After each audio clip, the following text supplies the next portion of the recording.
Oh, So we'll start out with Colleen doing some introductions.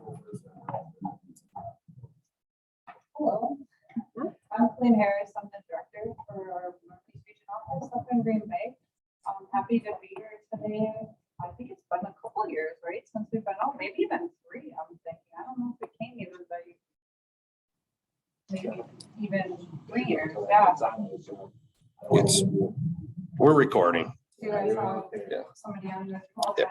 Yeah, so we like to get out and visit all of our highway committees to talk about what we have going on in our region, and then also, more importantly, hear from you guys. If there's any issues or things going on, or if you have projects that you have in mind that we may be missing. Just wanted to continue our good communication and relationships that we've had, and hopefully from now moving forward, right, we'll be out every year in person talking to you guys. Of course, there's always the virtual option if you guys prefer that. But so since we last met, we've had a ton of changes in our region office as far as management goes. I don't know if you guys remember Will Dorsey, he was the director. He's been on a couple of years now that I took his place. And Tom moved up to the deputy director. He took my place. I was the deputy director since 2011, so almost 10 years I know that. We have a lot of new people in roles. You guys probably know Scott and Matt, but Tim's new to his role and project development. These guys are new to their roles in the last year. And I just, because we're new, I don't want you to worry because we all have a ton of experience. I've been with you for 32 years. All these guys got a wealth of experience. It's just that we kind of moved up and got promoted in the organization. So we continue to do that. Our staff keep evolving and learning, and we have a bunch of new project managers under Tim's area too. So if you see something that's a little out of step or we forget something, make sure you remind us. We are not offended if you tell us what we're doing wrong, or if you notice something that's not quite syncing up like it used to. Yeah, because sometimes we find when you have new people in new roles, they might miss stuff or didn't know exactly what the other person. So with that, sure, there'll be more changes because last Friday I announced my retirement. So now I'm like, yeah. So that was my first meeting back here, but I won't see you again. But these guys will see you next time. That's cool. Yeah, it's kind of spur of the moment thinking. I'm pretty excited about it. So my last day in office will actually be Thursday before the 4th of July, so it's 30th. Yeah, so pretty cool, pretty fun to be able to do that. I mean, I've had a great career, obviously 32 years at DOT, and I've loved every minute of it, even through all the challenges and stuff that we've had to do. It's pretty cool. Congratulations. Thank you. Yeah. So yeah, I leave the place in good hands. All these guys, because they're way smarter than I am. I would say that. So we thought we have a bunch of stuff that we want to talk to you about today. Like Tim's gonna go through the projects that we have that handout, and then I just want to talk about a little bit about the federal infrastructure law, the bill that came out, and then these guys are gonna talk a little bit about maintenance stuff and your work. But as you know, the bipartisan infrastructure law was passed. It was passed in Wisconsin, and we had to approve a spending plan in Wisconsin at the end of April. So what that means for DOT is it's a 25% increase overall to our program. So that's a pretty big increase, a quarter or more work that we'll have. We'll have to see how that really pans out for projects, being that the cost of things are going up. So maybe it won't be, 25% more projects, maybe it'll be 12, 13, 14% more projects instead. But it's a significant amount. And the thing that's nice about it is it's just not a one-time bump, it's an ongoing bump for 5 years or for the life of the bill. So that's a continuing amount of money. So it was 1.1 billion over 5 years for DOT, and they included 225 million for bridge replacements and repairs. And then there's a lot of other types of funding in there. There was huge emphasis on local program, which you guys may have talked about a lot here with local program projects. They set aside quite a bit of money for that. There's been really busy application cycles with short turnaround times for local projects, so we had to get those short turnaround times in there because they, even though they passed the feds passed the bill late, they didn't give us an extension on spending the money. So that's why we had some really short turnaround times. And then we just had another cycle put out there for local program. Those applications were due, which I'm sure you know, the first week of June, and those haven't been approved yet. I don't think the timeline for those for approval mid-July. So you'll find out more about your projects. The first group, they really had to be shovel ready, and by shovel ready, meaning everything was figured out, the plans were drawn up, everything just completely ready to go, and no hiccups or hitches with the project.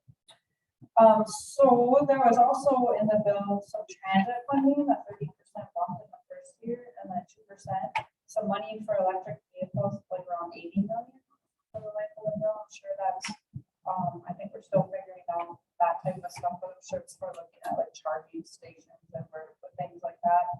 Airports receive $40 million a year extra, which is a 60% increase. That's quite a bit. And then there's tons of like safety, rail, harbors, very competitive grants out there.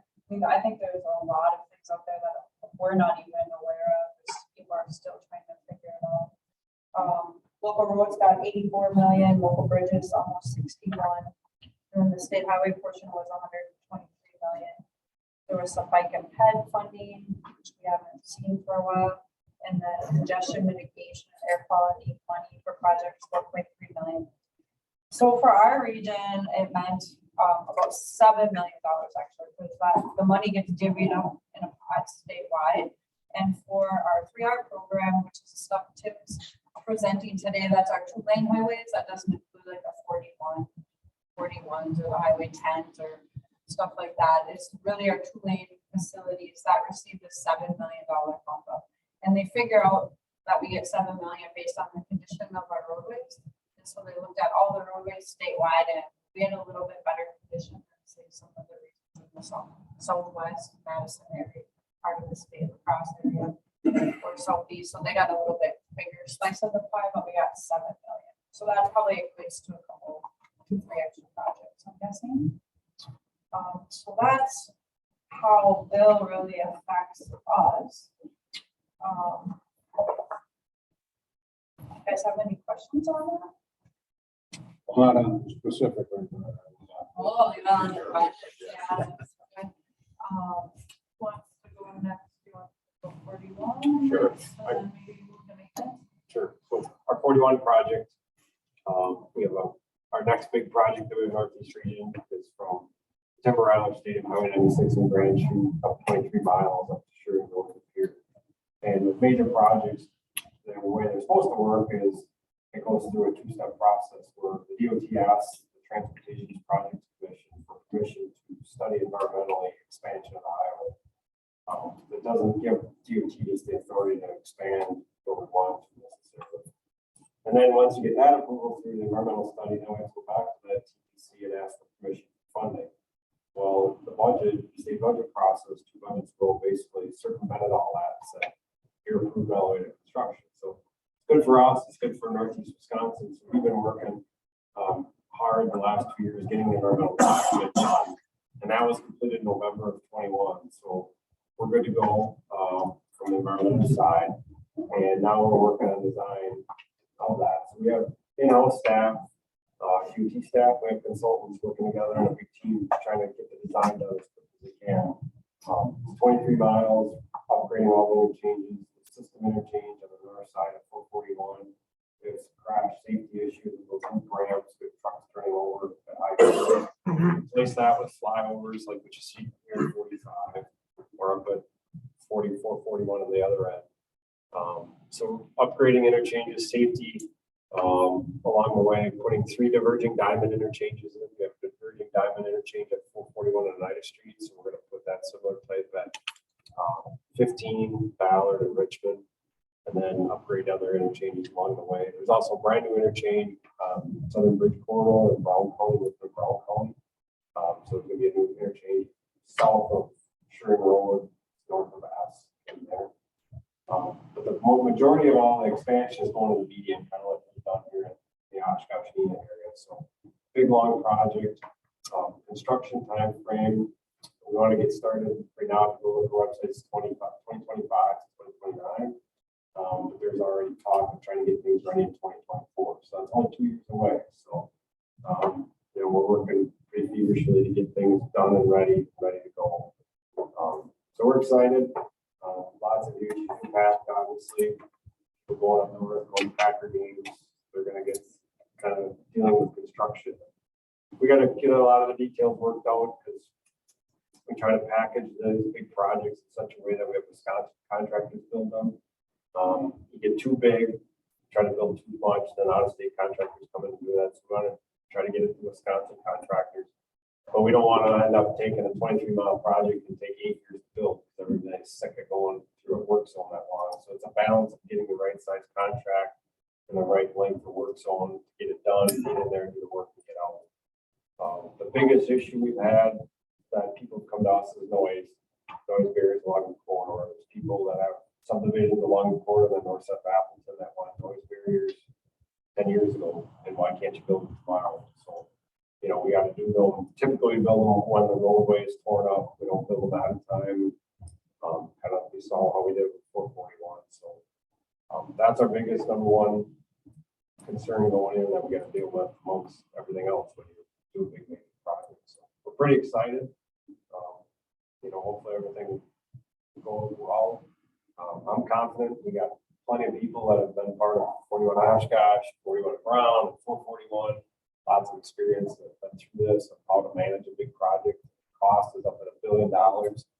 So B is a big number when it comes to highway projects. So we don't have a lot of Wisconsin. It's exciting times. It's going to serve Wisconsin. Any questions? So when you go to the Packer games, leave early. We want to get going. Scott, you want to? Sure. So again, Scott Nelson, so I oversee our system planning and operations budget. So I spent a lot of time in Winnebago County, so I was thinking back. Bob and I think I started on the Traffic Safety Commission in 2000, and I got off in 2020 in a different position. I spent 21 years there, so I look back and we accomplished a lot of good things. And, it's always been kind of a good committee to be part of from the traffic standpoint because you guys always have, I guess, it's kind of good, but maybe not. We kind of always got traffic issues, right? So when I think back to some of the stuff we've been able to accomplish for my major and support you guys gave us on the roundabouts on Highway 76, I think we've been a tremendous safety improvement. Because we're on our agendas all the time. We're trying to step forward there. We've got some challenges out at the same end. And then also that Butters Point we've been working through. Mentioned 76 cars that we're going to talk about. So, I mean, there's always challenges, and it just really helps. You guys talk. Bob's always been great with us. Always talking about what the issues are at the time. We try to get on the same page. Sometimes has different priorities and issues. And it's always been a great working relationship. So, from a traffic standpoint, it's always busy in Winnebago County. And a lot of challenges, but it's been great working through that with you guys. From a planning and programming perspective, when you mentioned on the bill, funding stuff has come through, again, some huge challenges there, trying to get fiscal 22 projects out. They give you a couple of months basically pushed out the door. That's not, and that's why they have to be shovel ready, environmental things like that. So, yeah, as we go from 23 to 20, 26, 27, I think it's going to be a lot smoother. It's going to get more time to work through the process. So don't get flustered. Some people are going 22. There's still other opportunities. And I think there's about a dozen new programs in there, and we'll have about $6 million on our end for the improvement project.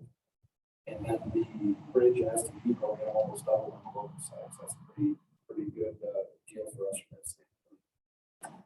On the maintenance side, I don't know, I got to date myself with John and Dan are always providing great service to us, but I think Dan, is he still? He retired. He has they just retired? Yeah. Yeah. But, two great guys, John Grove. I mean, it's amazing what him and Todd are out from our office do together, all the stuff they work on and the challenges they come up with every day. But, John Grove is one of the best from our perspective. He always communicates so good for us. And there's a lot of challenges, and he's definitely a guy we can trust to go to, and does great work for us. So very appreciative on that. And then the other thing I just like to mention a lot of times too, kind of goes unnoticed, but what we call ETO events or emergency traffic operation events, so we have these emergencies out on the highway. We always look to the highway department because they kind of know the traffic control, they're kind of like gold standard to protect our emergency responders and stuff like that. Whenever we have crashes or issues on the highway, if we can't mitigate that from a traffic standpoint, set up the detours and things like that, it becomes a huge issue for the traveling public, just in time deliveries and all that. So I think you guys were one of the pioneers for kind of identifying your alternate routes on 41 and stuff like that. So you guys always do great work with that, and you partner well with your surrounding counties. We've had multiple issues with it, retaining wall back out. You partner well with our counties to get the work done quickly and efficiently. So again, very good for that standpoint. So overall, just appreciate the working relationship you guys do. It's valued. Just want to make sure you You referred to shovel ready a couple of times, so Yeah. are you referring to that Winnebago County should have things shovel ready or the state? Well, the challenge was they didn't really give us the go ahead on that bill fund until about March or April, and it basically had to be spent by a November month. So basically, you had, and we use the term shovel ready, which is a little bit confusing, but basically it has to be a plan that is basically designed and done to state standards. So it's went through the environmental process, the real estate process, everything that we require to do a state plan. So, you guys probably have your county standards when you put together a plan, and then like towns, villages, cities have their standard. But what necessarily need ours to go through the bill funding. So that was the big challenge. So we tried to get ones that weren't hitting, didn't need real estate, didn't need the environmental process, unless it was done clear to the state process. Now when we go from 23 on later, we've got a bit longer because your what might be in 23, 24, 25, so we can get through that design process and clear those hurdles. But they kind of put us behind the 8 ball, but we didn't get the go ahead until March, April, and you got to get all that done back quickly. It's pretty tough unless you had all that stuff. Big railroads might be another example. You just can't get through that process. So, yeah. Question. Anything else? All right, so Matt Turner said took over for Scott as the maintenance supervisor in December of last year. I started with the department in 2008 on the project development side, so one more than under again, just want to say thank you to the highway committee for the highway crews for doing all the work that they do. We're not set up, we're not, the state's not set up, there's paving issue, right? So just again, thank you and chose for yourself. So you guys are very good at staying within your budgets. So I'm going to talk about 2 different pots of money that we have in maintenance. Very good at staying within the budgets all the time. And then also the some of you guys are talking about. But typically there's no hesitation for so that's another challenge that we have with some of our other companies that we don't have to put in, so really appreciate that. So, just gonna go through some winter op stuff. So again, thank you crews for changing around hours. Winter doesn't happen just during the day, between 9 to 5. So it's another big challenge that you guys always work through. Having the crews change around their hours. So thank you for that. As far as salt, I'm gonna just talk a little bit about salt and brine. So in Winnebago, we used 7,700 tons of salt last year, which equates to about 10.7 tons per lane mile.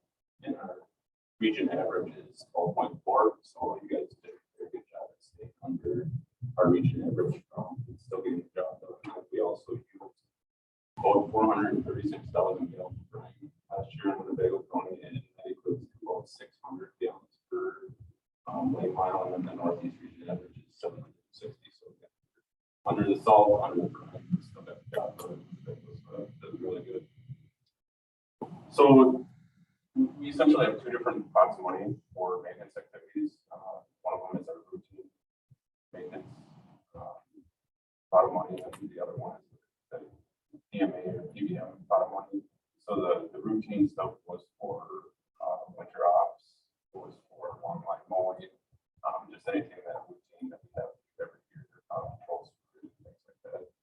TMA, PBM, money is for the highways, concrete repairs, road and seals. So just going through our two pots of money, so the RMA for 2021 in Winnebago, well, in 2021 and 2022 was $3.14 million. And in 2021, again, just a good show of staying within the budget. We were actually about 1.3% under that $3.14 million.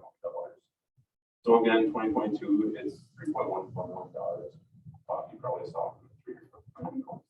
Those budgets are assumed to be static for the next couple of years, whether they're not, or whether they are or not, we don't really know that. But just shorter than the 3-year work plan that's being static. So again, for 2022, it's 3.14. We use 1.215 through March this year. So we're on track to be within the same RMA budget as we were last year. With that too, so because the budgets are staying static, we're seeking efficiencies within the RMA. Well, I mean, they're everywhere, but within RMA, money too. So we're going to be talking with control suits on how we can, maybe do things a little more efficient, and it shouldn't be taken as I'm saying that.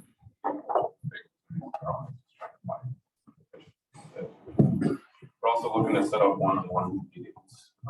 So we'll be looking to do that.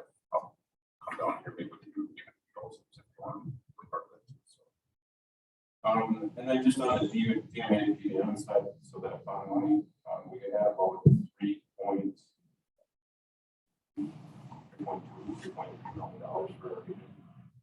So in Winnebago County, you guys have $300,000 of that. So we have road and seal on Highway 116, some concrete repairs on Highway 45, and some concrete repairs on Highway 10.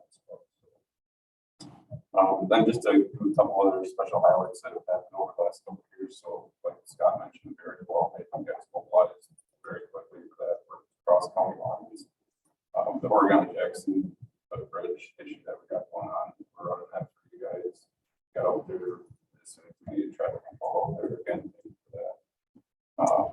45 pipe, or the Highway 45 pipe installation at County Z.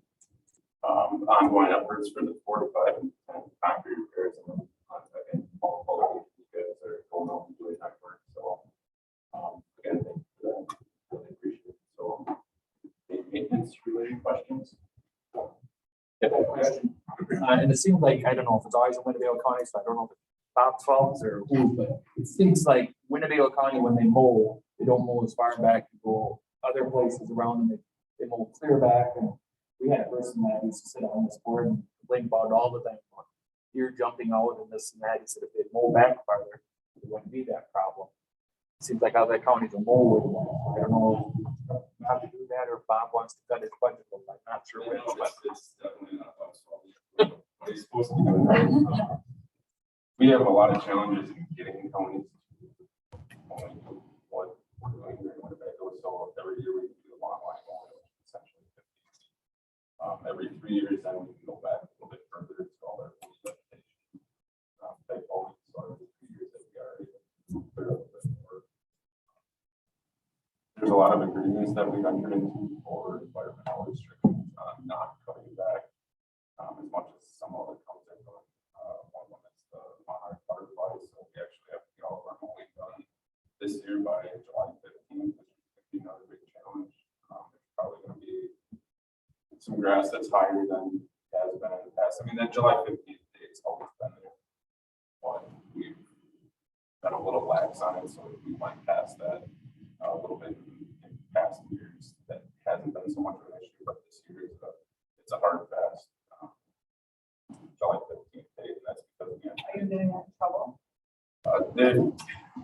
yeah, I mean, potentially there's some financial ramifications if we don't meet that July 15th date.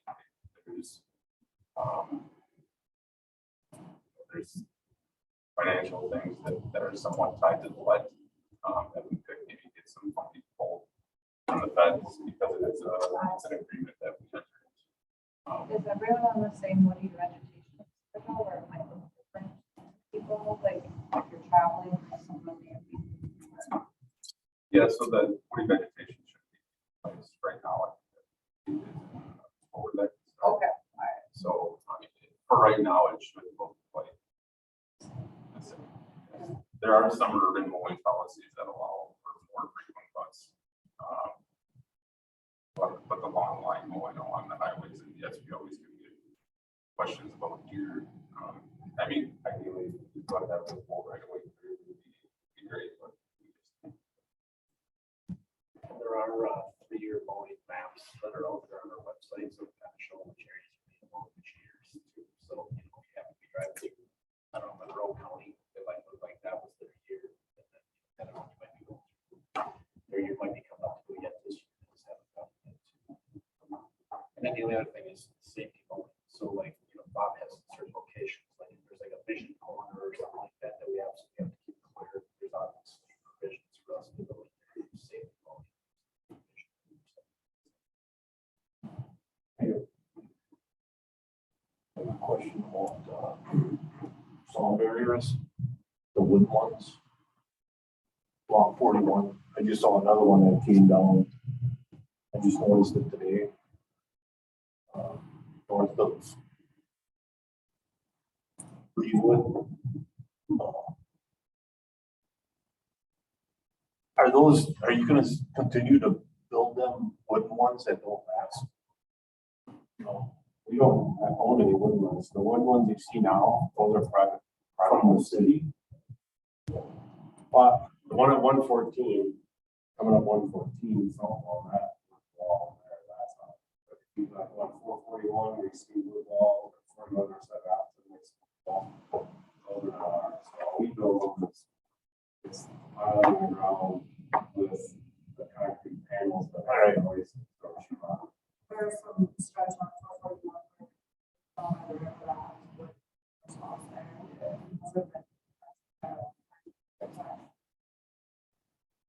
Yes, it goes up there with the subdivisions. We, like this year, gonna put this, it's only a big sign, one of those ones, right? And then they're planning on it. It's a private fence, a private property, you know, it's fences moving set back, I think there was like 14 feet from our right of way line. The private property. That would be. Yeah, obviously not very good.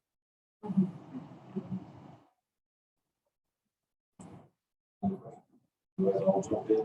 Tim Wright, new property development manager as of last July. I've been with the state just under 9 years. I'm taking over for Brusinky and Tom in the previous roles. So got the handout passed around. This is our program, our 6-year program. 26 projects on there. It's a mix of state projects and local program projects. So I'll just kind of briefly go over a couple of them, just kind of highlight, but if you guys ever have questions, you know, today or even afterwards, feel free to get hold of us. So the top one there that was originally was the emergency retaining wall that got hit last fall, that was completed before the winter. The next one on 2022's list there actually just started last week on Highway 10. We've got 16 miles of pavement repair. Just kind of the only reason kind of not highlight that obviously it's a long stretch of Highway 10 getting repaired, but this was one of the projects that we were able to move up in advance because of the additional funding we got this year. So nice to see the project like that. We can some of that pavement certainly needed some rehab. So the next two are just a couple structure replacements on 91. Sliding down to the first project there in 2024. I-41, kind of a large rehab project, probably a $12+ million job. That one's got a little bit of everything. Pavement patch repair, we'll do some diamond grinding, we've got some bridge rehab and bridge approaches, all those bumps and approaches on that entire stretch. All those approach slabs and the pavement are going to get redone. Some culvert repair, guardrail, kind of the run-of-the-mill rehab, but obviously on a larger scale on 41, obviously. So, sliding all the way down to kind of the middle of 2025.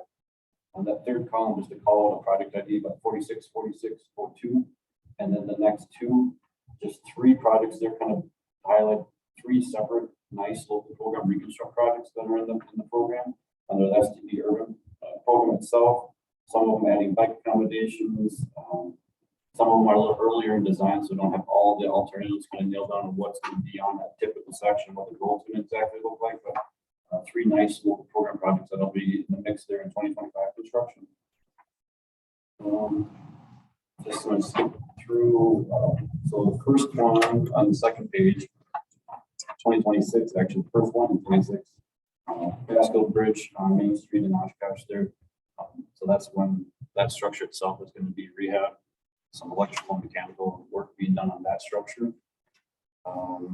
Skipping to the last one in 2026, the one that you guys had mentioned earlier. We're looking on the wish list there, the Larson Road intersection. So that one just recently got approved to move forward. That was through our HISA program, so our Highway Safety Improvement Program. We got some highway safety funding to essentially take that and improve it to a single lane roundabout. So that won't be in 2026. Have they moved that to 24? So we did get That's some, still gonna be done. get some feedback already, knowing that the high school is gonna be open in 23. So our design team's aware of it, but obviously it kind of mentions how quickly our bill funding stuff projects gets moved through. We realize that there are real estate and other commitments that we still, in our process, we need to work through. So our design team is certainly aware of it, and whatever we can do to advance it, we will. We're actually working with So that's an assurance you're gonna try to move it up. What can actually be done to move it up? as far as an advancing it. What do we need to do to get there? Fire right away, when people donate the right away, and when they tell you. I don't have time to get somebody out to start buying property. The other thing we're doing is we're contacting the Nina School District Transportation Director and talking about things that can be done there too. Okay, where to try to direct students so they don't go, Better local circulation there, so. don't go out on exits and go that way. Is there any funding being approved for the town of Nina to improve Larson Road within their jurisdiction? At all? Grant funding, do they apply to the county or anything? I don't know. They could have applied for bill funding, whether they did or not, I don't know. We don't know. Hopefully get it moved up, general. You know, it's certainly a district. Part of the county and that urgent need in my case. That's a bad intersection. Understood. Yep. The next one, basically a large group there, the next 4 in 2027 is our kind of some safety stuff that did come up earlier in discussion, but on 21, we got a whole lot of work that's going to be done, not only just kind of the pavement repair itself, but we got roundabouts through our, again, some highway improvement program money, but Sandpit Road, Point Road, Scott mentioned Raymore Road or County Double F. So all of those kind of being bundled. I'm not sure at this point we'll have them like bundled as one overall product, or what would we be, break them into different lettings. It's again, it's a ways out there yet, but all that work currently is slated to be done in 27. So excited about that, knowing there's obviously some safety history up there. So. And I've seen just since Memorial Day at 21 there, we have that new trauma system with that lighting system. So when traffic comes on Leonard's Point Road, now there's flashing yellow lights on 21 to one drive. Put that in there, try to be another added measure and try to safety that. Is the detector on the south side of Leonard's Point, across 21? Is that where is that the detector? It looks like a lamppost kind of thing. There is, and I know there's one of the challenges we do go to try to come up on the road. You know, sometimes you don't know if they're coming off, or they're gonna go, it's 21 left or right, north. So it's not perfect, but again, it's, just kind of like an internal safety measure to do what we can to get us to the roundabout. So, we gotta, if you're driving a 21, you gotta be on the lookout for anybody making a mistake there, just like you do anywhere else. It's just tries to break. Just kind of enhances, but it's not by no means a fail-safe system or anything, but it's just, again, doing whatever we can to get us to our own solution. I believe, I don't know exactly, I know that's all. So it's looking down the road when it sees a car, the yellow lights.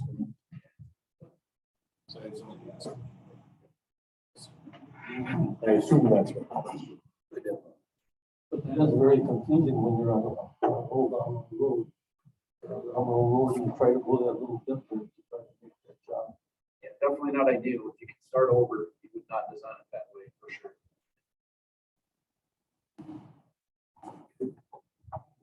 So then just to note, in the last 2 projects in 2027, new project, I think we actually just went to the public in the last month or so.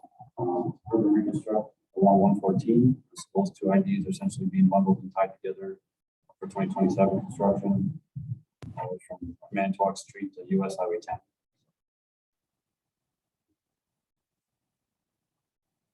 Yeah, so that was the 114 projects. You'll notice a couple of them. This is I think I skipped past the first one, but the first project are in 2028.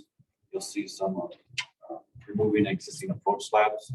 So we've had our larger projects. We got the one on Causeway on 41, but also then on 441.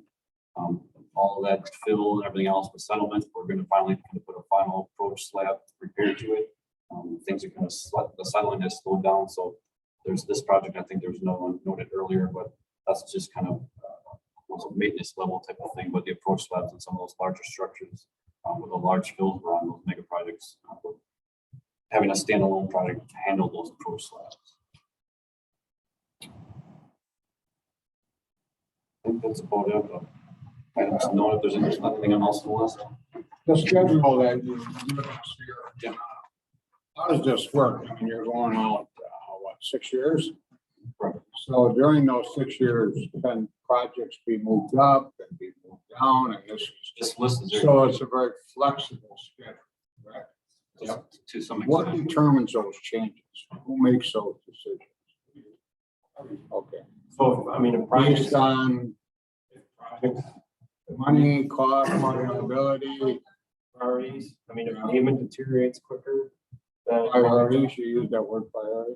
I mean, we've had projects, say projects, we have a bunch of let savings where bids are coming under. We can put another project or two up. If bids are coming over, we're gonna have to push something back. If something, there's a safety issue that, hey, we're gonna address an issue, we're ready to go, we're gonna reprioritize it.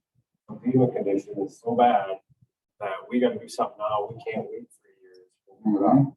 So we're constantly. So you have that authority. Yeah, Absolutely. the order that you see there was our prioritization of when they should happen. And all the things that Tom talks about is when we might make some changes to it. So we have tons of data that prioritizes how things should happen. We have payment bridge data, and we have scores for all that. And that's how we put this together. And then we put it together based off all your guys' input too. Like Tom said, if there's something that seems really bad or worse than what appears from our data, then we might make some changes to it. So it fluctuates. The first couple of years of that are more solid than the other years towards the end. Those are the ones that might change. And then if like costs keep raising, we might have to defer projects or if there's a conflict with the project, say like we can't clear like a railroad issue or real estate time, then we might put one up, substitute a one instead of that one and go that one back. How does the current workforce issue play into this? What type of? For the contractors? Yes. Well, right now, I think we've been hearing that they're okay, but of course they probably all say that. So you have plenty of contractors bidding for state jobs. There's no issue there. Well, we do have some single bidders. Some of our asphalt companies in the area are single bidders. There's not a lot of competition in the Northeast region for different asphalt companies. So sometimes it's sometimes their bids are higher, and then that's a concern from our bosses in Madison if they're over, kind of We do like get them. overcharging, then we have to be careful on if we're gonna award the job to them, because then we don't want them to overcharge us either from what I we think think. we just experienced that here in this town. Yeah, so it's really hard when you only have one huge company here. There was a smaller company, I don't know, I think it was MCC. They did some work in my town, on the Scott up there. They were very competitive with their bid, but sometimes they can't bid against, be competitive against Northeast Asphalt, but it's kind of, if you look across the state, there's pockets of asphalt contractors. They each kind of have their territory and they kind of stay in their own territory. One thing that's a bit unique about Wisconsin too is we're always committed to spending all of our formula funds every year. And what happens is if you spend all your formula funds as a state, all those other states that don't spend their formula funds, that goes into another pot of money. And then basically that gets redistributed back to those states that did spend their formula funds. So as an example, if we didn't spend $50 million, say we came short as a state, we didn't spend $50 million, we lose out on that opportunity of $50 million of improvement. but we also miss out on those redistribution funds coming back in. So oftentimes our region, we'll spend everything we got as a state, we'll spend it in redistribution funds. We might get an extra $5 million that'll come in through redistribution fund. There's states that didn't do it. So if we can, we're gonna grab it. And we're gonna find a project that's ready, no real estate right away, whatever we need to do, what's our highest priority, we slide into that slot. So we're always committed. So that's why you kind of see the shuffle with something to do with the fiscal year, because we want to make darn sure that we don't leave anything on the table, so we can make sure we can capture those funds as well. So that can shuffle that. There is a statutory requirement for our office to maintain a shelf plan, like plans ready, for that purpose, to be able to move projects in, and, other regions, and other areas of the state, if they can't deliver our projects, then they might pull ours up, which is good for us, because then we get to cover more miles for ready. So we have the requirements about 30 to 40% of our program is supposed to be shelf ready. And we try to have way more than that because we like to capitalize on money that's available. So One that's why great it's- example is that second project on the list. I think it was actually not scheduled for a couple years out and we were able to move it up. It's funding became available. So try to take advantage of those when we can. State Highway 441. The US Highway 10, the second one on 2022 project. Yep. That one just started. And if that project doesn't get moved up, now that means Bob's crew's got to go out there and use that routine maintenance agreement funds to maintain that pavement to get it to the next improvement project. So that's great, because now that frees up maintenance dollars on Highway 10 that Bob and for utilizing elsewhere in their system. So it's a great opportunity. Thank you. Page 21, intersections, are they roundabouts?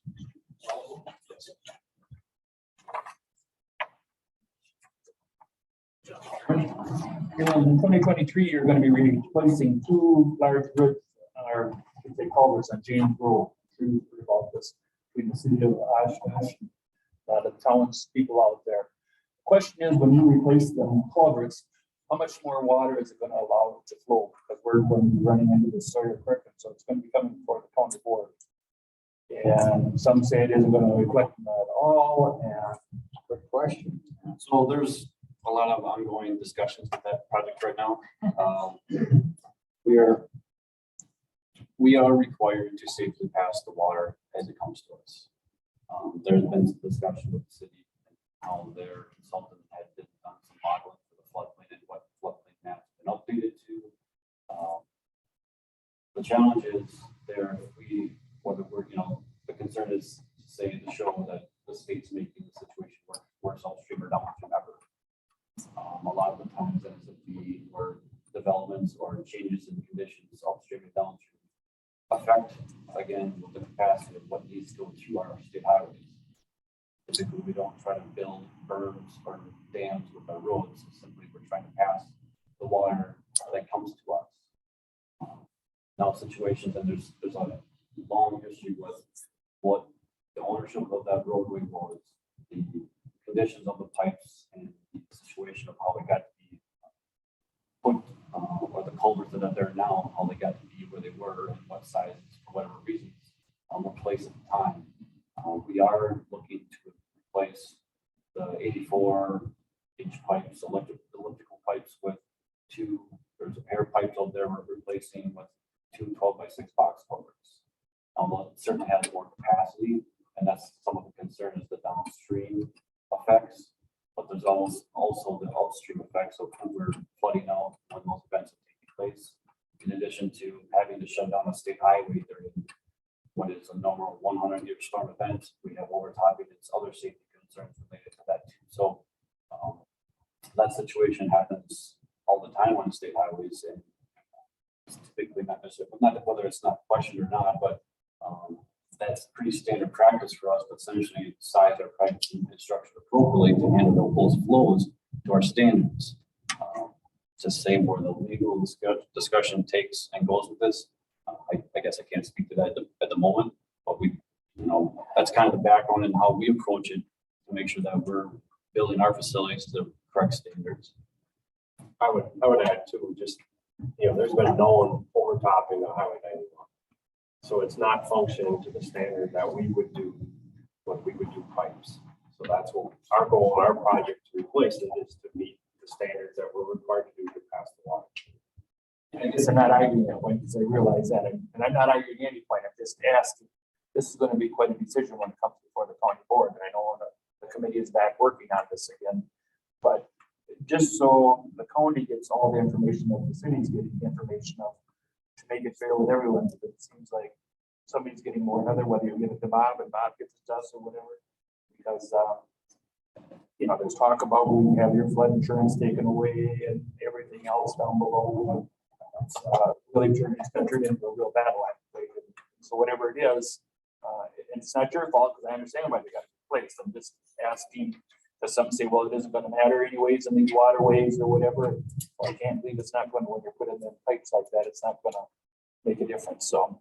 We're make sure Bill keeps you in the loop, but Bill's currently we're just trying to work on actually setting up meetings right now. So, Yeah, we're just. with Bill Burchett, our PM for the county. What standard do you design your pipes to? What storm is that? Depends on which situation you're talking about, but in this situation would be essentially like a 100-year storm. We want to be able to save our past. Used for 100 years storm? And there's been, I mean, you know, how many times is it overtopped where we had to have county crews go back and repair shoulders, washouts. I mean, I can remember 2004, 2008, 2010, 2012. That's not normal. That's not a normal operation. We normally correct those things. So what the ramifications upstream, downstream, that's what assumptions were made.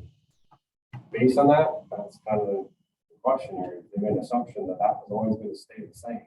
Nothing ever stayed the same. How do you make those assumptions? That's kind of engineering discussion.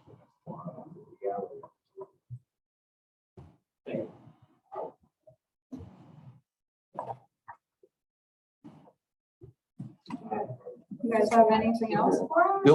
Bill Bertrand, I mean, he's been great to work with. I mean, if we ever have questions or if you ever have questions, just reach out, let me know. Bill's always been fantastic to work with, so.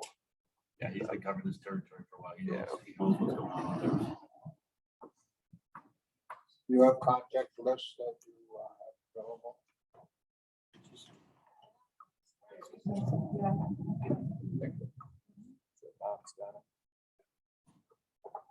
Thank you for having us. Yeah, appreciate it. Very informative.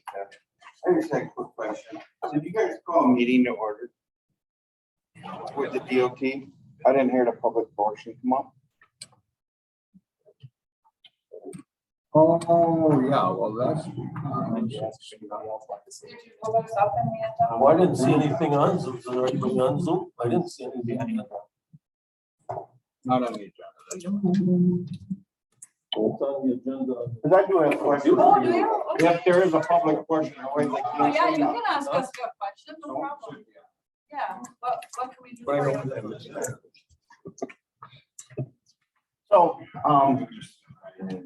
So I noticed that you guys never asked about the highway employee that got hit. I was going to after they left. Yeah, I'm gonna bring it up under general operations. Okay. Yeah. How far down can the highway employees actually slow traffic on, like say 45? I'm hearing that if the speed limit's 65 miles an hour, you can only slow it down 10 miles an hour. Is that true? Or can them guys slow them vehicles down a lot more than that so this don't happen? What happened here? Well, yeah, it's a good question. So I think our state statutes say they can go 10 miles an hour, so they're allowed to do that. There's always this balance, right? So there's this theoretical, you know, could we put a I don't know, 25 miles an hour? Could we put them there on the highway? And what kind of compliance would we get? And what kind of friction would that create? Or what other safety ramifications would there be if we did that? So again, you're trying to set speed zones that can be reasonably adhered to by the average driver. It's really tough to find that happy medium, right? You know, it's like any highway. The whole theory of speed zone across the entire United States is that way. So you try to set zones. There's fixed limits for rural highways are 55. But if you go outside of 25 and it feels like you're driving through farm fields, you get no compliance and you get all this friction with different speeds.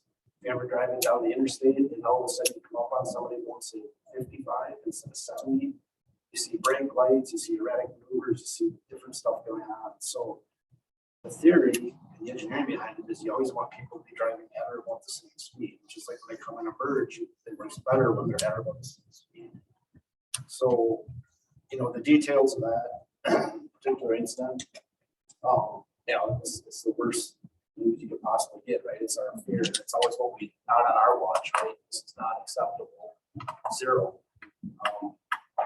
And again, I know no details, and until that investigation's done, they can't be over it. Can you even drop it like another 10 miles an hour, and make it 45 instead of 55?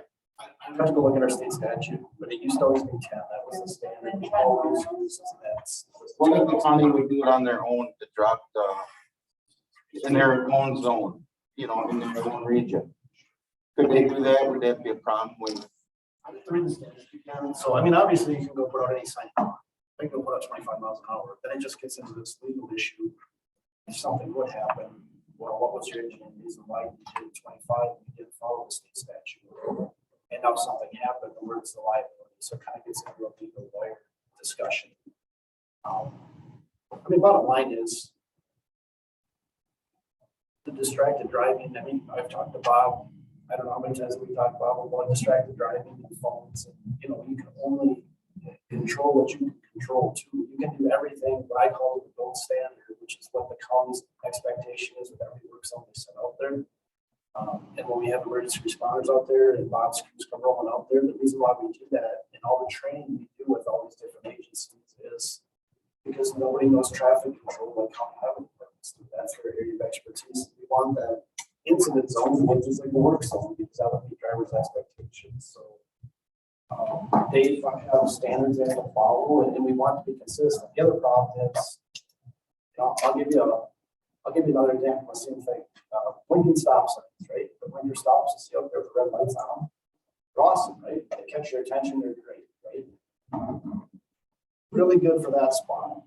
But once they start proliferating, and all of a sudden we've got hundreds or thousands of blinking stops, how effective will our other stop signs be that you just drive by? And how many people will be blowing those stop signs because they get lights, right?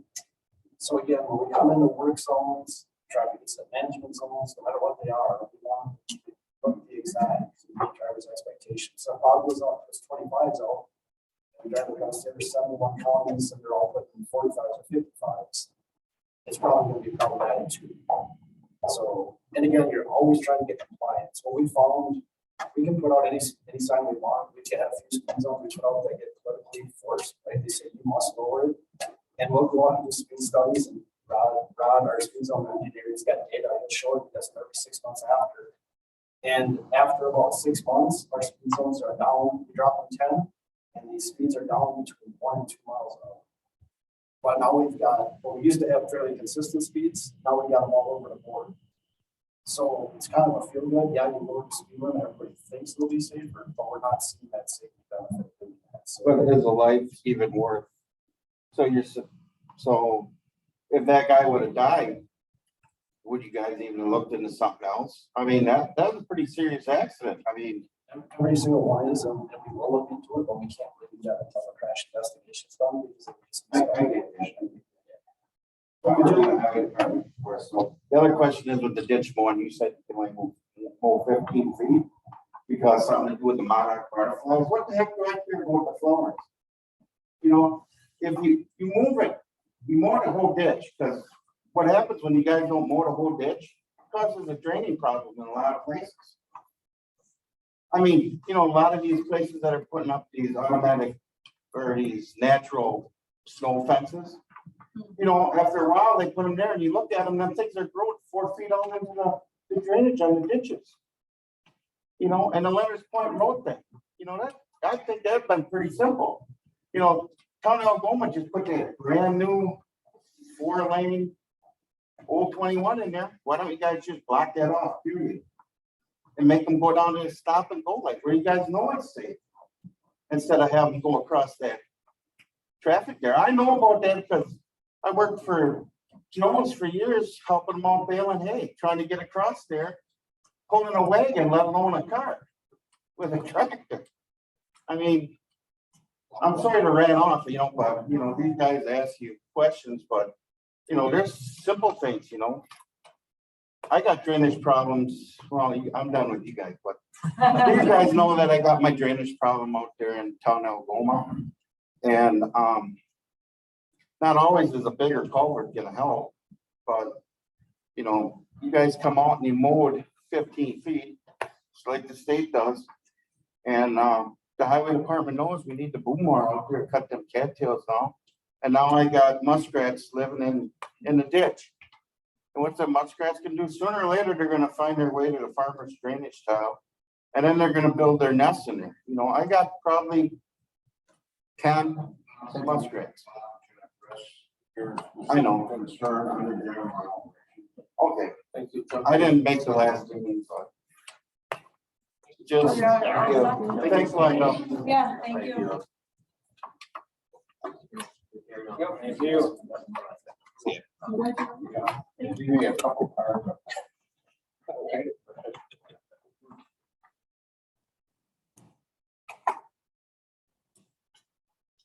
Mr. Chairman, that is one thing that wasn't on the agenda is open forum, so. Yeah, we'll have to public make sure that comment. is on.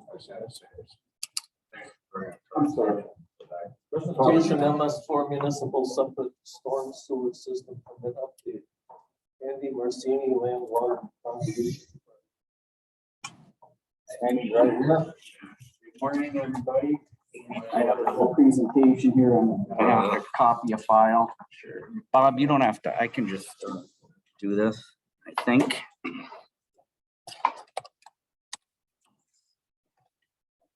And I have a brief summary draft for the two new, Yes, that's the idea.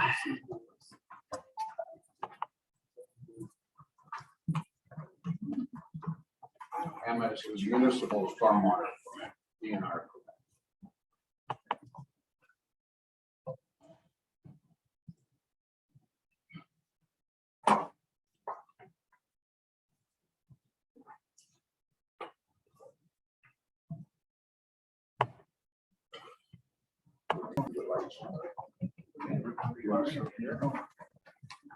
Okay, so, good morning again, thank you. My name's Andy Marcini. I am with the Land and Water Conservation Department. My official title is GIS Specialist. I've been with Land and Water since 2012, and I took on the role of MS4 permit manager probably in about 2016 because of staff changes. So as Mr. Farr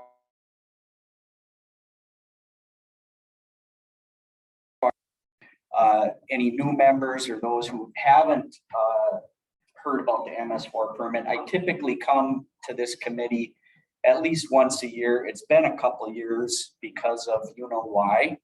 We haven't been meeting, so I'm back again. And I'd like to I just titled it, what is it and what do we do? So what I'd like to do today is talk about the municipal separate storm sewer MS4 permit, separate storm sewer system. There's your 4 S's. That's why we call it the MS4. And it's not just me, the DNR, that's what they term it. So today I'm going to talk about an overview of stormwater. We talked a little bit about it already with the DOT. I'm going to talk about the permit itself, just an overview, and give you a little bit of regulatory requirements, what we have to do and some of the background, and then more specific what we do here in Winnebago County for our permit. First off, let's just talk briefly about water. We are blessed here in Winnebago County. We have an abundant amount of water.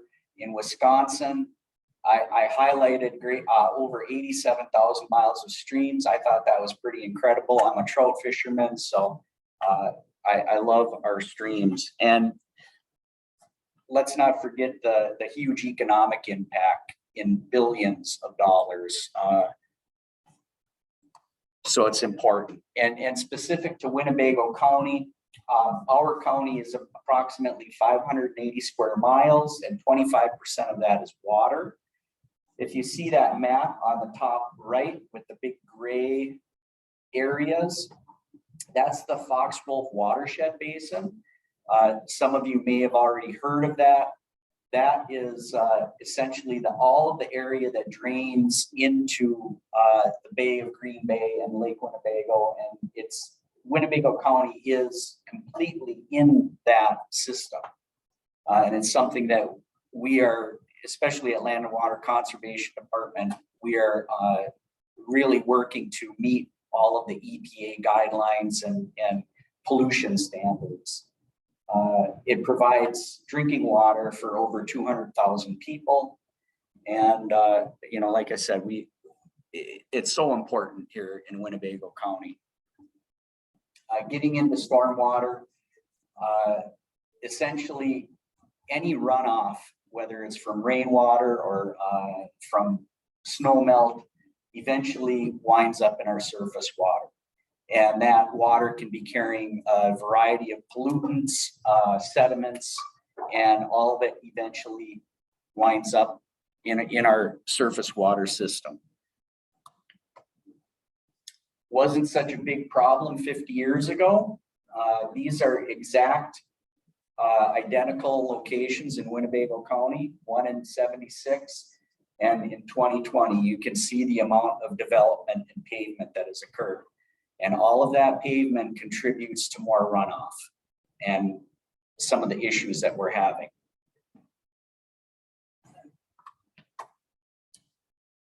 That runoff is carrying pollutants, and it manifests in hazards from drinking water, algae blooms that we experience, and we're getting into that time of year now. We're gonna start seeing that. Nobody likes it. It's ugly. You can't swim in it. Other elements of pollutants from stormwater runoff is sediment, and that's something that we deal with a lot at Land and Water Conservation Department. We work with our farmers to help reduce the amount of sediments that's entering the system. From an MS4 standpoint, that has more to do with post-construction and construction that's going on. So we always like to make sure that construction sites have all the proper erosion control up so that that sediment isn't getting washed off into our storm sewer. So now let's talk briefly about the regulatory background and where it came from. This all started in 1948 with a Federal Water Pollution Control Act. And then in 1972 was the Clean Water Act, which really established a lot of the laws and regulation that we are guided by. And eventually amendments to that act, which come into the EPA stormwater standards that we follow now, which are followed by the Wisconsin DNR, which we report to.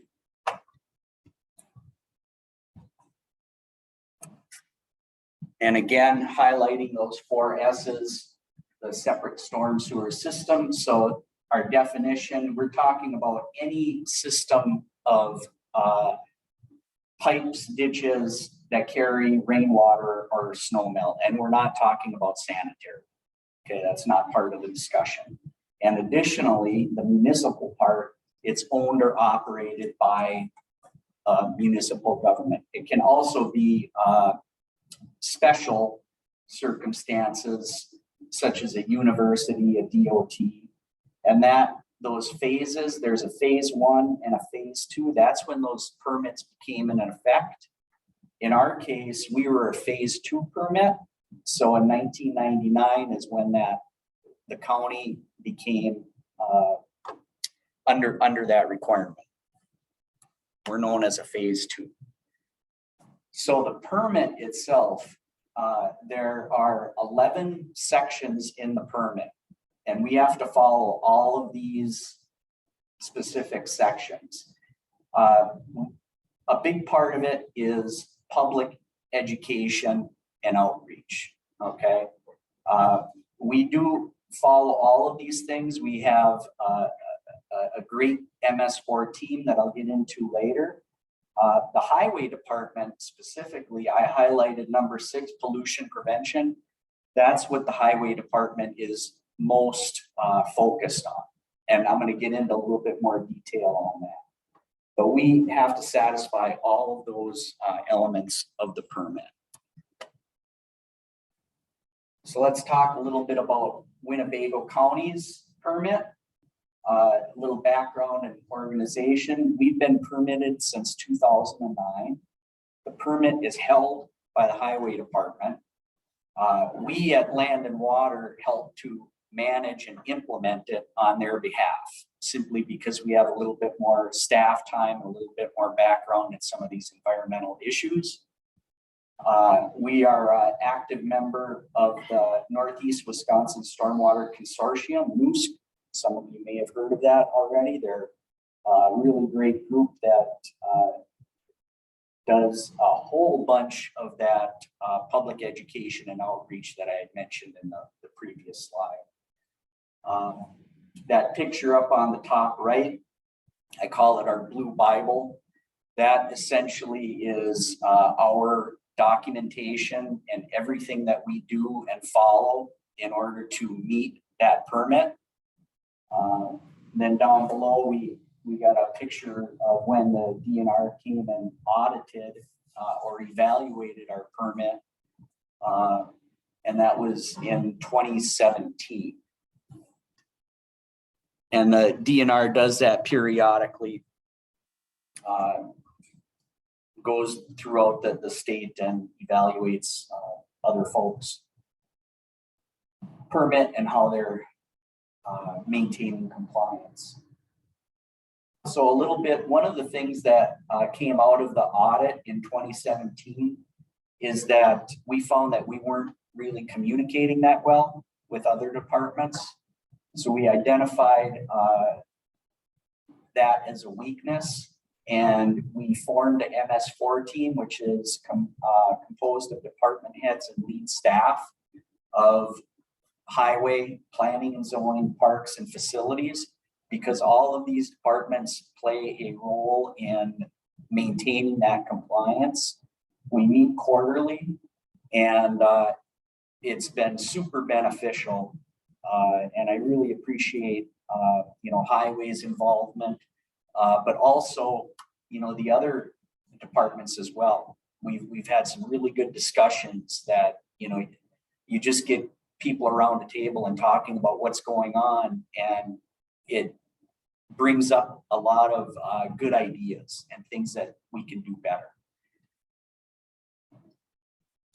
And that's fairly unique. Not a lot of municipalities have a working group like we do. So I really appreciate everybody that's been involved.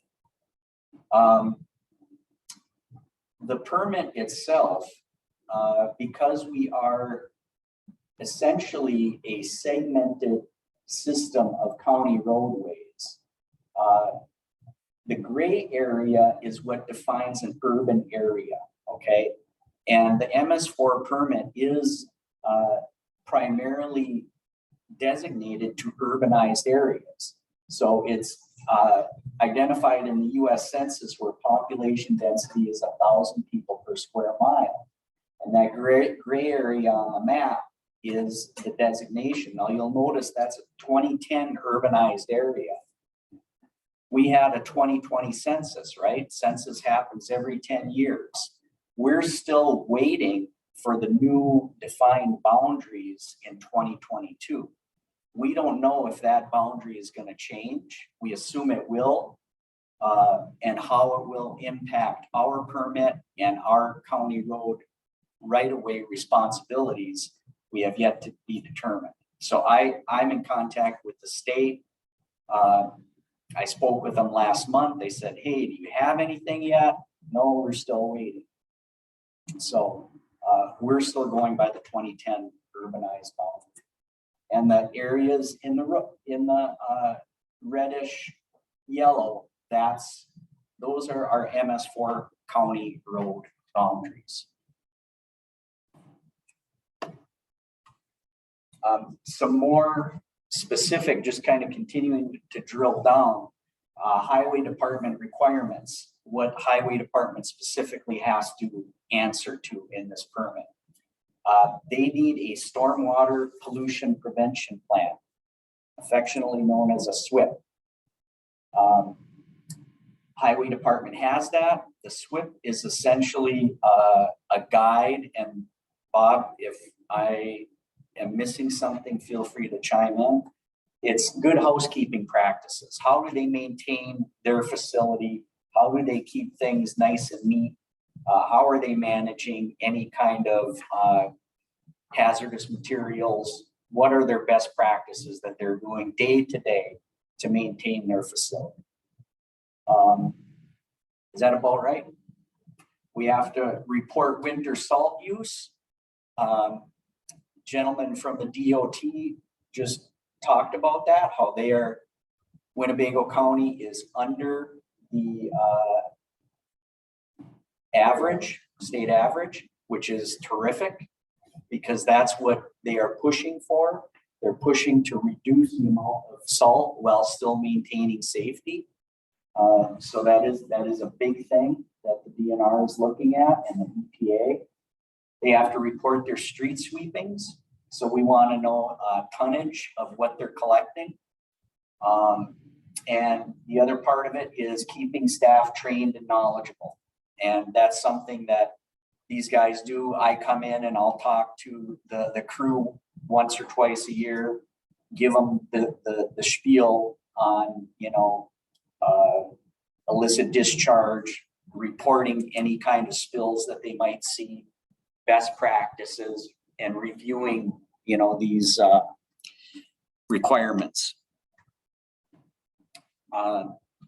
So from the permit, section 2.6, pollution prevention, permittee shall continue to implement its pollution prevention program to prevent or reduce pollutant runoff from the MS4 to waters of the state.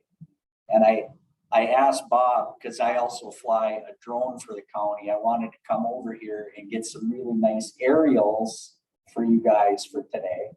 But it turns out this is restricted airspace, which I was surprised. And the only thing I can figure is because of the jail.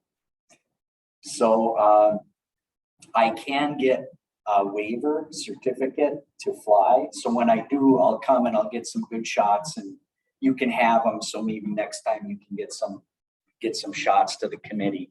But basically, looking at the yard and how are you taking care of it? What are you doing on a daily basis to keep that yard good and to keep stormwater runoff from bringing any nasty stuff into the system? Sweepings, equipment, cleaning. Again, just a review of that checklist, things that these guys are doing on a daily basis, operations wise, to stay in compliance. And I'm just going to briefly touch on this. I had mentioned NUSC as an important resource or partner. We work with NUSC. They do a lot of education and outreach. There's also the Fox-Wolf Watershed Alliance. You may have heard of the big watershed cleanup they do every spring. These are all those public kind of things that they educate folks about stormwater. Collaborating with other departments, which I had mentioned. We meet on that quarterly basis and get together. Here's some examples of what NUSC and Fox-Wolf Watershed does. These are some things that have been done, just bringing that public awareness of what happens with our stormwater and getting kids involved and educated. Some other pictures of some cleanup. They really do a nice job, and they're a great partner to work with. Some compliance conclusions for our MS4 permit. Communication is key. We want to keep talking about what everybody's doing, any projects that are coming up. The rundown by the DOT all of these things, there's stormwater implications. So we want to be aware of what we're doing so that we can document it and take credit for the good work that's being done out there. And I think that was one of the other things that came out of our audit, was that we were doing a lot of these things, but we weren't necessarily documenting it. We weren't recording it and we weren't reporting it. We are now. You know, anytime somebody's getting trained, anytime we're talking to the public about stormwater, we're documenting it. I'm going to document this meeting that I spoke with you folks. Okay, this all counts. And then ask for help when you need it. We've got a good relationship with the DNR, and you know, if something comes up, you know, we're not sure about what they're asking for, they really are there to help us, and they want us to do well. They want us to succeed. It's not an adversarial kind of relationship we have with them, and that's a good thing. So that's pretty much it for me. That's my information. If you have any questions, I am happy to take them.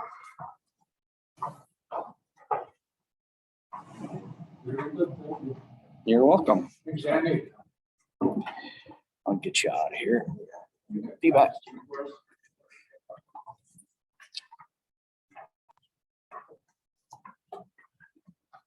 Cards. Oh, you know what? I can leave some up at the front with you. Sorry to remember who everybody is. Sure, I have a question where to go or what that's. Discussion calling for highway JJ, calling for highway. We just got the contract signed with Collins Engineering. That'll be doing the construction management for the project. Vinton Contractors is the prime for that.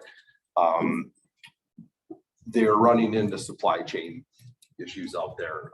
Steel, dull cages, reinforced concrete pipe. It's kind of been the big delay here. They're gonna start next Monday. They assured that with the supply chain delays that they will complete the project on time, which is good news. So basically they're gonna start every leg of that where they do not need the pipe and the steel. And then we hope that it comes in on when promised.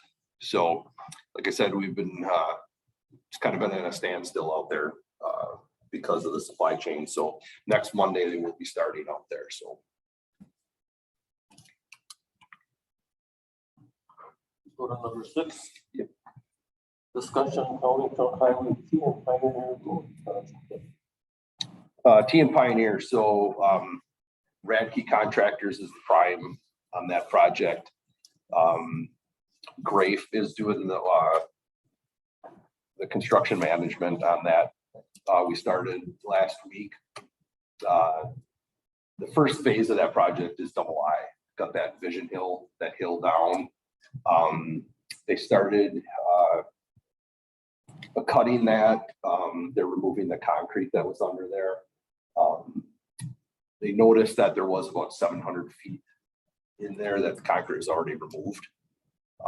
So at one point, the state must have removed that to try to help that vision on that hill.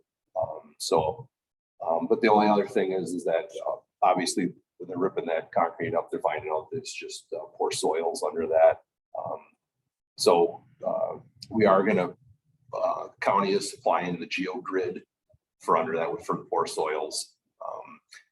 Hopefully we don't run into a lot of EBS out there. So, but that project is moving forward. So basically I said, want to get that double I completed. And then we're going to come right back in and then we'll pave that in before they start in that Pioneer section in there. So we're just 76 to 10. So everything's on state roads.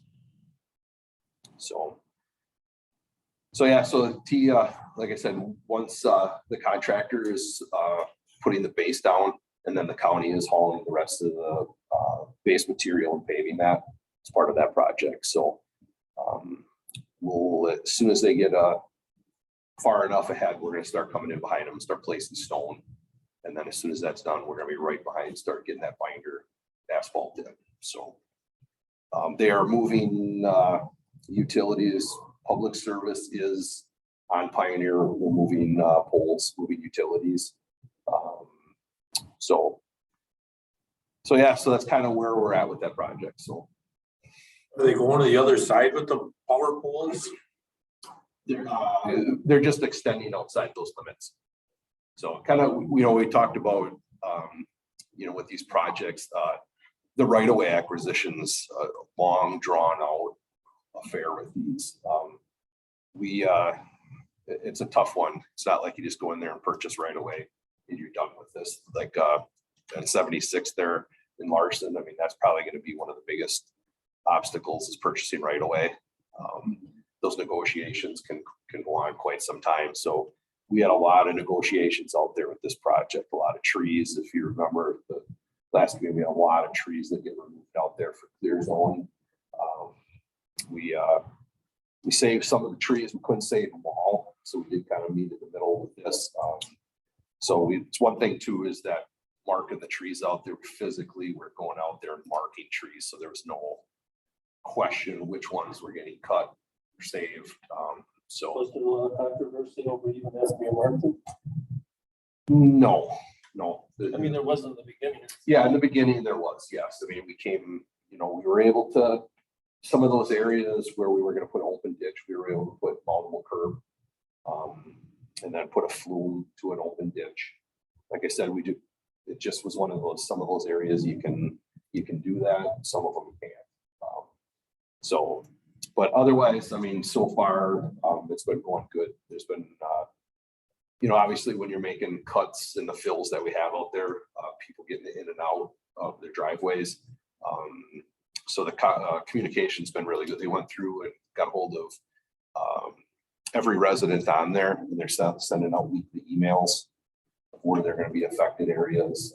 So it's been starting off really good. So hopefully this continues through the whole project. So Next, general operations.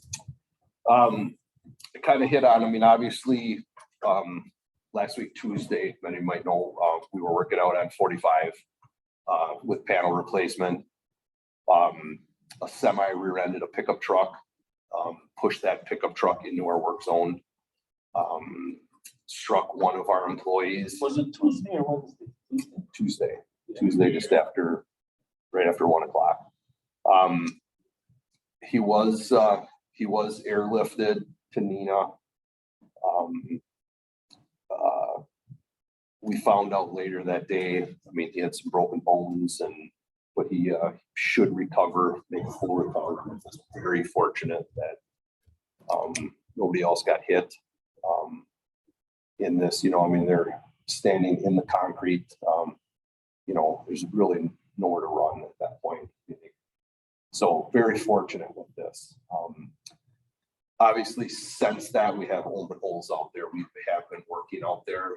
The sheriff's department has been providing squads out there and has made a big difference out there with speeds.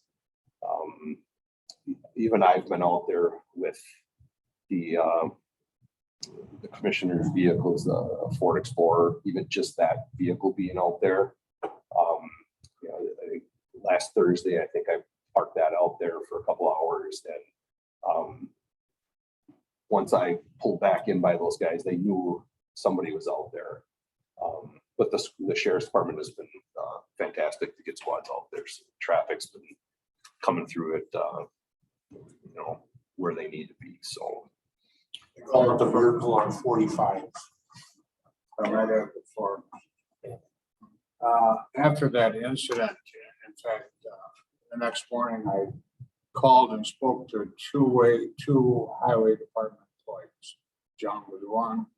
And then I had a tube pulled on Thursday in Winnebago, and I happened to be coming down Ladley Point Road, and I run into actually the crew that was on site when that happened. They were doing some paving work. And my discussion is, I think this committee needs to offer some direction, if we can, as to what we can do to improve safety on these projects specifically. Both of the gentlemen I talked to indicated that one of the issues is there's no enforcement.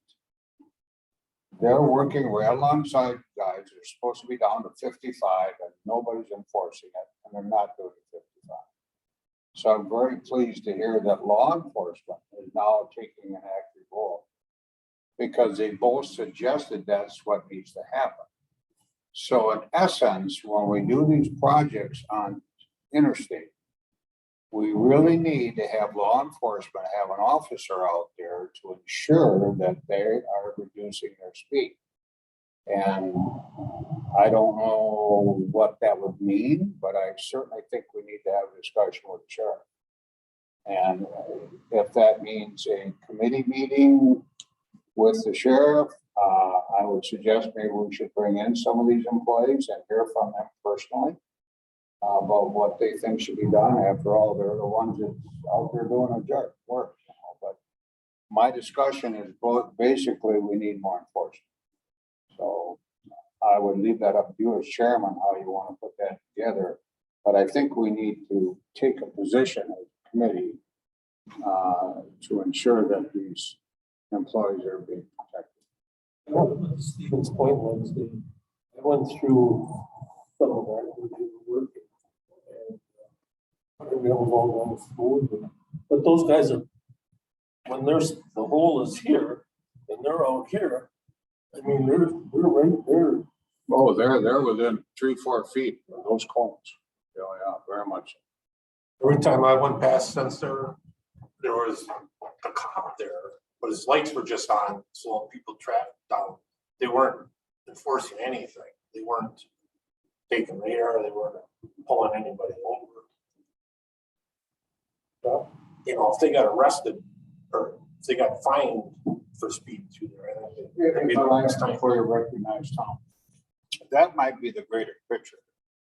You could take Highway 41, Highway 10, Highway 45.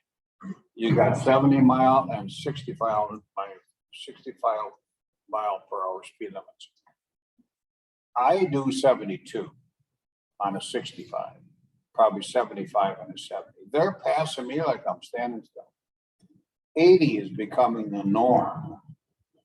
So on the greater picture, we're just letting them do whatever they want to do. And we need more enforcement on those highways. And that's the sheriff. And then That guy passed me. He had to be going 125 to 150 over the bridge, the causeway. And I was in the second lane where it was 4 lanes. He was passing me on the right, going 125 or between 125 and 150. He was flying. He pushed me over my white line. all it does is All the take a areas person pushing. to pull over. Okay, Tom. Number one, I just want to thank you. I heard that your committee did a real good job. I heard John Damo was out here, some people out here. I heard Don was out here and talking to people. So I think that was really great. I didn't know nothing about it until the news was on that night. I called John right away, John Damo, and whether it helped or not, I told him, I said, the only thing that I could figure out, and this has kind of been brought up here now, is to get the sheriff's department out. And I thought that it was his job to go ahead and to tell them to be out there. I said, I know that the sheriff is elected position, so he isn't really a boss over. But I said, I think you can somewhat force that issue on us. So now whether it's happening and you're saying it's happening, I think it's good. So if that's the only way, and then I have a question for you. Was that truck with a big Smith thing on the back there at all, that bump truck or whatever you call it? And Home place. Yeah, I mean, it was just one of those, freak areas, how, he got in there. It was just one of them. I mean, and this is, obviously, in the Northeast region, pretty much all the highway commissioners reached out with this. And I know Tom Yankee and Fond du Lac mentioned that the same day his concrete foreman was in his office talking about the same thing, you know, with the traffic, how fast they're going in inattentive driving. So, you know, and no matter who you talk to, this is going on everywhere. And we try to do everything, I mean, you know, to protect these guys out there. I mean, and that's why, I mean, you reinforce that, you know, how, you know, even having just mowing medians, having someone on a median, I mean, they're out there, I mean, on a little mower or weed eating, you know, or flagging traffic out there. I mean, that's how dangerous it is out there and how important, you know, that is. And, you know, we train our employees all the time. We emphasize, we go to this traffic control training, this TIM training, and for incident management. And, you know, so no matter where you go in the state, it's the same standard you follow with this. You know, unfortunately, you know, some people don't understand that part. I mean, they're in a big hurry and can only do so much out there. You notify the state immediately after that happens? Yeah, yep. The new DA supposedly was going to call, I haven't talked to all the judges. And because our past DA, you know, he used to just slap them on the hand and say, go on and don't do it again. So hopefully they'll go ahead and get these fines that are supposedly double or triple or whatever they get charged with them now to slow them down somewhat. But that begs the questions, and I hope we're in consensus of the committee here, that we need to focus the direction to enforcement of the law, speed. Yes. And we need to portray that to our sheriff. So how do you recommend we do that?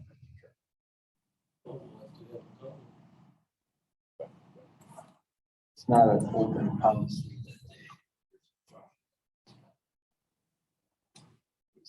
No. You got something happen, then they. Yeah, I mean, the sheriff was on scene during the accident. I mean, you know, and he's been more than accommodating with this. If we needed patrol lights, you know, so we have been calling over and requesting it. So, yeah. Chairman, if you're going to invite the sheriff, I need to invite the DA also. So we're all on the same thing. So, you know, just slap somebody on the hand and say, go ahead. Think all the revenue they could generate if they got arrested these people. Find it. We would probably be the first to pay. Make sure I got I some. went through there, when I was going through there, I was 55 for even stores. They got that one barrel way over. I really think it's still 5%. And not just now. I mean, we have the incident, we respond to it. There's a reaction issue, more long term. In order to ensure this continues, we need to maybe have an officer out or however that can be arranged to ensure that it don't happen again, to the best of our ability. Did I understand right? This was a new employee? Oh, he's been here for a couple of years. Yeah. Yeah. And actually, I had a chat with the guy who was on scene, one of the workers, and he actually saved his own life. The truck came in with cement, and there was 3 of them in the cement. The 2 on the outside jumped out. He was in the middle. The truck hit him. He grabbed the bumper and slid underneath it. Am I correct? Had that been a small car or a medium-sized car, he would maybe be dead. The height of the truck off the cement where he could get under it saved his life. That's what happened. Oh, I just got a couple other things, Dave, just quick. Gonna move on quick. So, obviously we had some openings here. The bridge and engineering position is now filled. He's on staff now. And road superintendent, his position's filled now. So those guys been here, was it 2 weeks? Who took the job? So Mike Sobel took, the road superintendent, and then he worked for Calumet County, was a road superintendent. He came here, worked for us. He left, went to the private sector, and now came back. He's replacing Dan. Yes, yep. And then, the bridge and engineering, we hired, Kevin Kuklinski. He worked for the city of Oshkosh. So I think both these individuals are gonna, the road superintendent Find out. seems to be, I mean, seems, yeah. I haven't heard anything. I mean, he seemed to, when he was here, seemed to get along with everybody. So it's like anything, I mean, you know, your management, you're always gonna, can't make everybody happy with decisions you make, but I think both of them are gonna do good. And then, You mentioned this bridge thing, if I might interject. I keep listening to the radio and the Oshkosh Common Council talking about the Oregon Street Bridge. So we provide the person that opens the bridge. But the city determined. I thought that was all done in Stevens Point. no, the railroad, yeah, that's remotely operated, I believe, from Stevens Point. So we the provide- city's gonna determine whether or not they need a new bridge. Well, so how? Not the state about that. No. Okay. So we supply the bridge tenders and the maintenance guys for the state to maintain that. If that bridge gets totally reconstructed, then that would be part of the city of Oshkosh would take ownership. Oh, of the bridge. Whether they go fix span, like Winnebago go up and over to eliminate that, the city, it would be a city structure. They'd be responsible. If they go to a brand new lift bridge, the city would be responsible for staffing and the maintenance on that. But the state pays the bridge. Correct. Yep. Right. You have to pay for the time. Yeah. Yeah, I don't Then really. all of a sudden, how the city get- Yeah. So there's all kinds of things with this. I mean, if you go fix span, obviously, you know, a cheaper structure to build. You know, the landing zone, when those come down, are a little bit further out. You know, then they have businesses and access to parking lots and things like that. So there's a lot goes into this. You know, so decisions with that, I mean, it, you know, Here's man would be. correct, Wouldn't have to. right? Yep. So in order to get that high, you have to extend it longer. Oh, sure. So you're looking at 6th Street pretty much, you know, as soon as you come 6th Street going north, you're pretty much going to start, you know, going over that bridge that far out. And then obviously coming on the other, and you're going to go past, back against the old Park Plaza. You're going to be going past that somewhere by the Chamber of Commerce building. Yeah. So there's a lot, I mean, you know, the aesthetics, a lot to look at that with that. So I know they've been going back and forth. They had options, and I think they were gonna start voting on that, so. And it said like gonna be closed for 9 more weeks. So, yeah, so we did pull the gearbox out, last week, last week, Tuesday. We got that gearbox out. We delivered it to Milwaukee to fall. And yeah, I mean, those gears are, you know, it's, you know, you just don't find those on the shelf.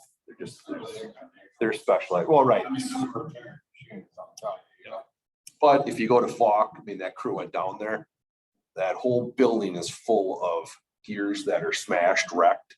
Some of them are 8 feet diameter. So anybody that needs anything is in line down there to get fixed in the same thing. So, you know. Yeah, I mean, at that point.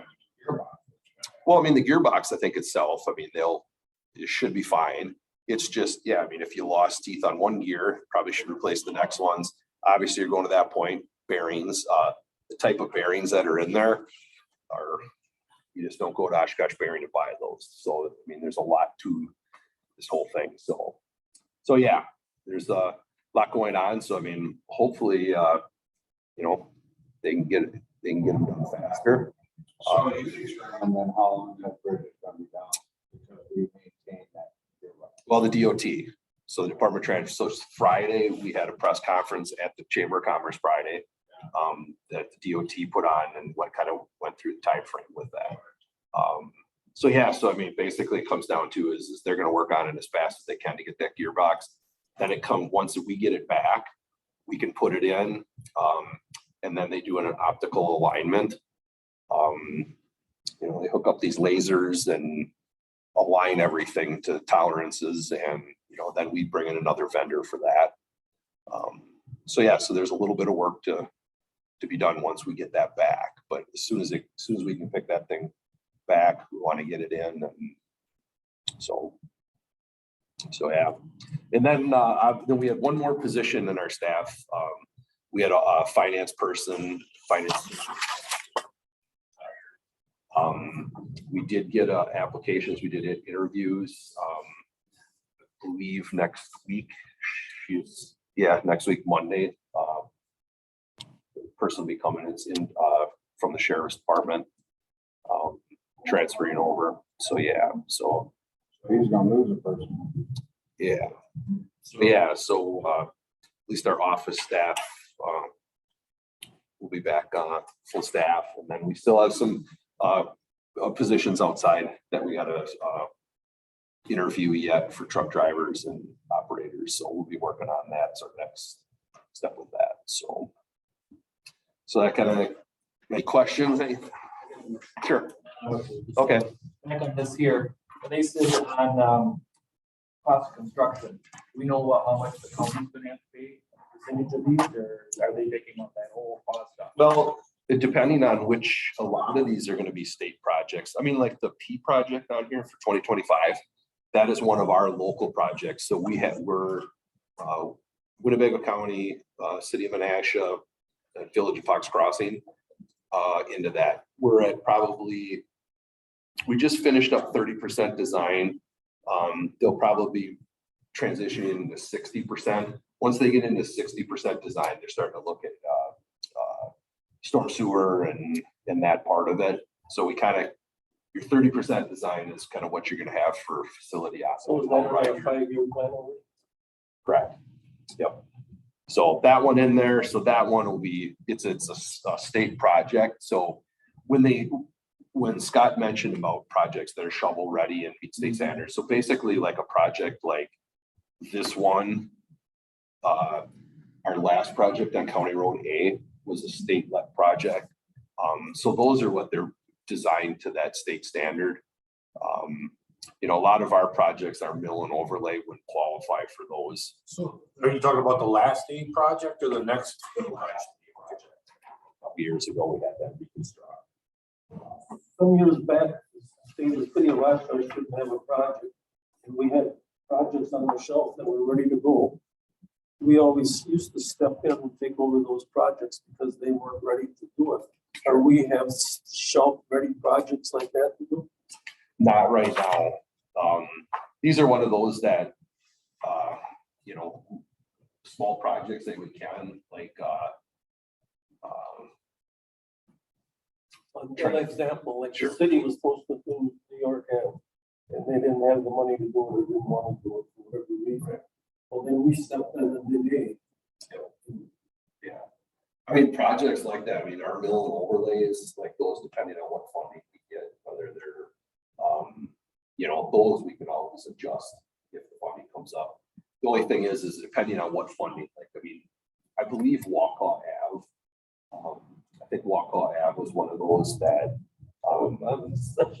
yeah, so, yeah, I mean, that was always supposed to be one of those that was, you know, they kind of talked about having it shovel ready. Oh, no, I'm not familiar with that one, so.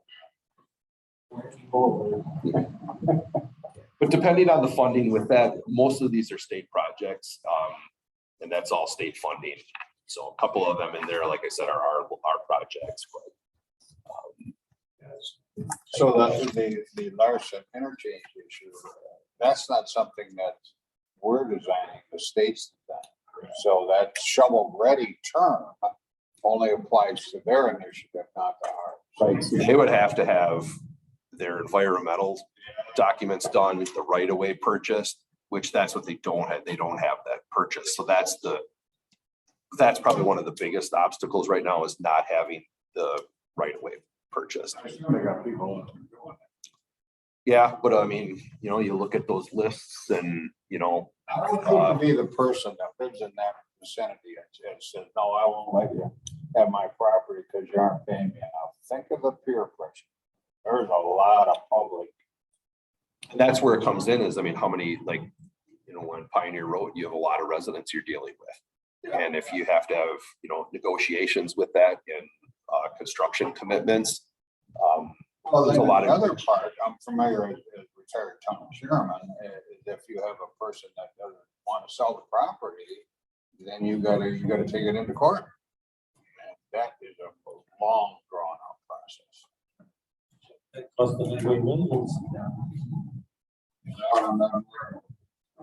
We're referring to eminent domain, I believe, right?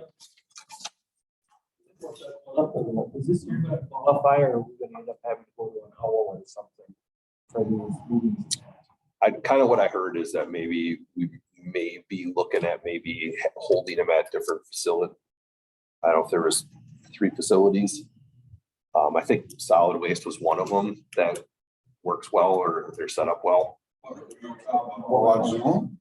Yeah, Like that one kind of looks like. Oh, Conklin Center. Two of them at the. yeah. So whether it's Coughlin or over here, I mean, that's one of the options. So we can,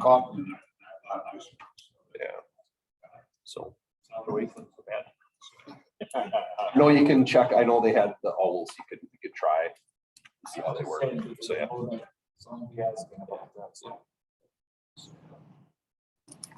All right, that's all I had. This is the green light if you don't. Now I can move to adjourn.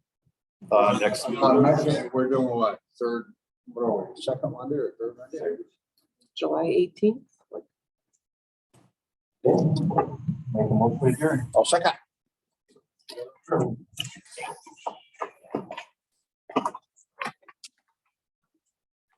Well, I gotta go outside and warm up. We'll be here till 11 o'clock. Another attack.